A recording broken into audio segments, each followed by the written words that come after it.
Effective 1 December 2021, fully vaccinated nationals of non-visa required countries under Executive Order number 408, Series of 1960, as amended, shall be allowed to enter the Philippines until 15 December 2021, subject to the following conditions. Una, holders of passports valid for at least 6 months at the time of arrival and with a return or outbound ticket to their country of origin or next country of destination. Pangalawa, prior to arrival in the Philippines, the foreign national should have stayed exclusively in green list countries, territories, or jurisdictions for 14 days. Pangatlo, they must have the following proofs of COVID-19 vaccination recognized under existing IATF regulations. Number one, World Health Organization International Certificates of Vaccination and Prophylaxis. Number two, VaxCert-PH, or number three, National State Digital Certificate of the foreign government which has accepted VaxCert-PH under a reciprocal arrangement unless otherwise permitted by the IATF.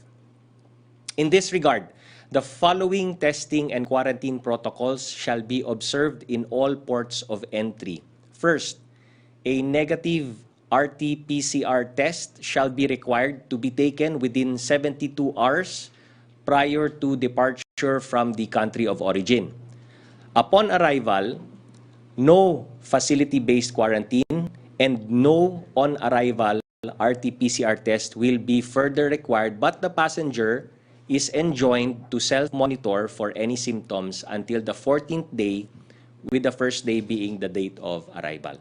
Second, travelers merely transiting through non-green list countries, territories, or jurisdictions shall not be deemed as having come from or having been to said countries, territories, or jurisdictions if they stayed in the airport the whole time and were not cleared for such entry into such countries, territories, or jurisdictions by its immigration authorities. Third, the testing and quarantine protocols of minors shall follow the testing and quarantine protocols of the parent or guardian traveling with them, regardless of the minor's vaccination status and country of origin. Fourth, for those vaccinated but failed to comply with the above test before travel requirements, they shall be governed by the protocols for unvaccinated individuals coming from green list countries, territories, or jurisdictions, such that they shall be required to undergo facility-based quarantine until the release of a negative RT-PCR test taken on the 5th day. They will also be required to self-monitor until the 14th day of arrival, with the date of arrival being the first day. Fifth, for your guidance, the list of non-visa required countries under Executive Order number 408, Series of 1960, as amended, may be found at the DFA official website.